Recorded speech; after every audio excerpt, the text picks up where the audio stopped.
Hello बच्चों, क्या हाल चाल। छोटा बच्चा लोग कैसे हैं आप लोग सब। मैं आ गया आपका लॉ और ऑडिट का टीचर CACS शांतम गुप्ता AIR 42 आपके लिए एक बहुत ही अमेजिंग वीडियो लेके। इस वीडियो को हम लोग बोलेंगे कि ऑडिट की एक रिवीजन स्ट्रैटेजी, कि किस तरीके से आपको किस ऑर्डर में चैप्टर को पढ़ना चाहिए और उसके लिए आपके पास क्या रिसोर्सेज अवेलेबल हैं इस चैनल पर। इसका पूरा डिटेल्ड लेक्चर ये है। साथ ही साथ इसी वीडियो के अंदर मैंने एबीसी एनालिसिस भी इस सब्जेक्ट की इंक्लूड कर दी है, तो कृपा करके ध्यान से देखिएगा, खूब मजा आने वाला है आपको इस वीडियो के अंदर। तो चलिए फिर शुरू करते हैं। और पसंद आए यार तो वीडियो को लाइक कर देना, एक कमेंट कर देना यार, पसंद आए तो। ठीक है। तो ऑडिट रिवीजन स्ट्रेटजी फॉर सितंबर 2025 किस तरीके से होगी। सर सबसे पहले ऑडिट के रिवीजन में ना समझना जरूरी है कि फ्लो ऑफ द चैप्टर क्या होगा। वरना होता क्या है, शुरू होते ही 2 घंटे के अंदर नींद आना शुरू हो जाती है। सबसे पहले आप चैप्टर करोगे चैप्टर 1 और चैप्टर 11। चैप्टर नंबर 1 है nature and scope of audit और चैप्टर नंबर 11 है आपका एथिक्स। इसके बाद आप जाओगे चैप्टर ऑफ ऑडिट एविडेंस, जो कि काफी इंटरेस्टिंग है और एक थोड़ा लेंदी चैप्टर भी है और इंपॉर्टेंट चैप्टर भी है और इंटरेस्टिंग भी है। फिर आप करोगे ऑडिट एविडेंस। उसके बाद एक सुपर इंपॉर्टेंट टॉपिक, और जो आपके लिए बच्चों के लिए काफी इजी होता है क्योंकि यहां पर आप अपनी क्रिएटिव लैंग्वेज को यूज कर सकते हो, which is audit of items of the financial statement. उसके बाद आता है सर ऑडिट डॉक्यूमेंटेशन, बहुत ही छोटा टॉपिक, एक हैवी टॉपिक के बाद एक लाइट टॉपिक। ठीक है। उसके बाद बैंक ऑडिट। बैंक ऑडिट के बाद आप करेंगे ऑडिट रिपोर्ट, जिसमें आप कारों पर स्पेशल ध्यान देंगे क्योंकि उससे क्वेश्चन 3 या 4 नंबर का हर बार फंसता है। और उसके बाद आएगा आपका स्पेशल ऑडिट। ये जब आप कर लोगे ना, आपका मैक्सिमम कोर्स का सुपर रिवीजन लगभग हो जाएगा। फर्स्ट रीडिंग अगर आप कर रहे हो तो ये मोटा मोटी आपको कंप्लीट करने में मेरे हिसाब से 35 से 38 घंटे लग सकते हैं। 35 to 38 आवर्स आपको लग सकते हैं इसमें।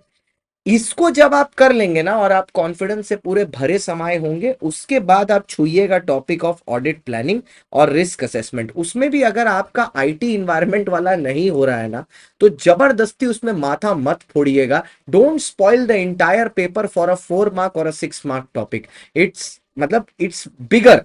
ठीक है। पेपर में चॉइस भी आती है। ठीक है। अगर आप 4 और 6 नंबर के पीछे इतना भागने लगेंगे तो उसके चक्कर में आप पूरा सिलेबस ही छोड़ देंगे। सबसे बड़ी प्रॉब्लम क्या है, अगर आपने गलती से ऑडिट प्लानिंग या रिस्क असेसमेंट पहले कर लिया तो आपका जिस तरीके से लोगों का भरोसा उठ गया है कि सलमान खान को हिट पिक्चर दे सकता है, उसी तरीके से आपका ऑडिट के ऊपर से भरोसा उठ जाएगा। So don't do that. पहले बाकी सब करें, उसके बाद लास्ट में ये ऑडिट प्लानिंग और रिस्क असेसमेंट वाले टॉपिक्स को उठाएं। और उसमें पता है रिस्क असेसमेंट खराब नहीं है, उसके अंदर वो जो टॉपिक है ना आईटी इन्वायरमेंट का ऑडिट, वही सबसे पकाऊ टॉपिक है। अब अगर आप देखोगे तो मैंने इस टॉपिक की पूरी एबीसी एनालिसिस भी की है। अगर आप देखो तो ए कैटेगरी में मैंने नेचर ऑफ ऑडिट को रखा है, ऑडिट प्लानिंग को रखा है, ठीक है, ऑडिट एविडेंस को रखा है, ऑडिट डॉक्यूमेंटेशन को रखा है, कंप्लीशन एंड रिव्यू वाले टॉपिक को रखा है, और एथिक्स और एंगेजमेंट वाले टॉपिक को रखा है। इसी के साथ साथ बी में मैंने रखा है रिस्क में और आईसी को, जो कि आता है लगभग 8 से 12 नंबर का। मैंने मार्क्स के साथ लिखा हुआ है 8 से 12 नंबर का। उसी के साथ साथ आपका सर जो टॉपिक है, ये क्या बोलते हैं, items of the financial statement, 12 से 20 नंबर का। और उसके बाद आपका आता है ऑडिट रिपोर्ट और कारो, 8 से 12 नंबर का। सी कैटेगरी में मैंने रखा है बैंक ऑडिट और स्पेशल ऑडिट को, जो आते हैं 12 से 18 नंबर के। इवन मैंने ऐसे को भी एक एबीसी एनालिसिस में डाल दिया है। जैसे अगर आप ऐसे देखोगे 200, 300, 500, 610, 530, 501, 55, इन सबको मैंने चैप्टर 1, 2, 4, 6, 7, 11 जिनमें ये ऐसे पाए जाते हैं, इनको मैंने ए कैटेगरी में रखा है। बी में मैंने रखा है 320, 315, 330 को। और 9 और 10 चैप्टर में वैसे कोई ऐसे है नहीं।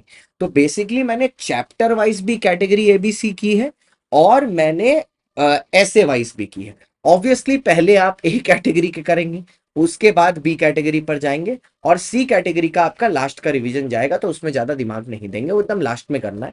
पहले ए और बी को बढ़िया से एकदम स्ट्रॉन्ग करना है। ठीक है। तो ये आपका करिकुलम हो जाएगा एबीसी एनालिसिस के लिए। आप टेंशन मत लीजिएगा, ये सारे नोट्स और रिसोर्सेस कहां मिलने वाले हैं वो भी इस वीडियो में कवर होगा। अब बात यह है कि क्या सर आपकी एक रिवीजन प्लेलिस्ट है। सर मैंने ऑडिट की पूरी वन शॉट प्लेलिस्ट अभी मई में ही रिकॉर्ड की है, जिसमें मैंने हर टॉपिक का इंडिविजुअली वन शॉट किया है, और वो भी नोट्स के साथ। कुछ कुछ के लिए तो मैंने स्पेशल नोटिंग बनाई है और कुछ में अपनी बुक की नोटिंग इस्तेमाल की है।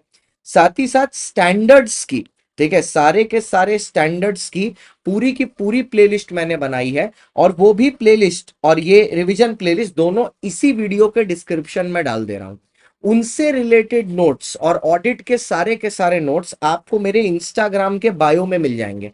आप इंस्टाग्राम पर जाइए, सीए शांतम गुप्ता सर्च करिए, उसके में यहां पर सीए शांतम गुप्ता में जाके आप यहां पर ये जो बायो है ना, ये बायो पे 4 मोर पर क्लिक करिएगा, तो ये देखिए ऐसा आपके सामने खुल जाएगा जिसमें सीए इंटर नोट्स ड्राइव लिखा है। इसके अंदर आप खोलेंगे, आपको ऑडिट का फोल्डर दिखेगा जिसके अंदर आपको इसकी पूरी के पूरे नोट्स की प्लेलिस्ट, इसके पूरे के पूरे नोट्स की प्लेलिस्ट, और इनफैक्ट ये जो एबीसी एनालिसिस में अभी किया हूं इसके भी पूरी की पूरा नोट्स आपको उसी ड्राइव के अंदर मिल जाएगा।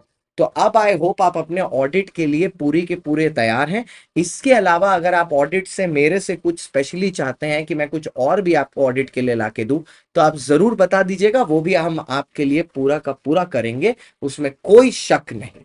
Okay guys, thank you so much for watching guys, bye bye, see you, tata. अपने कमेंट जरूर देना, and all the best for the exam, let's clear it with the rank.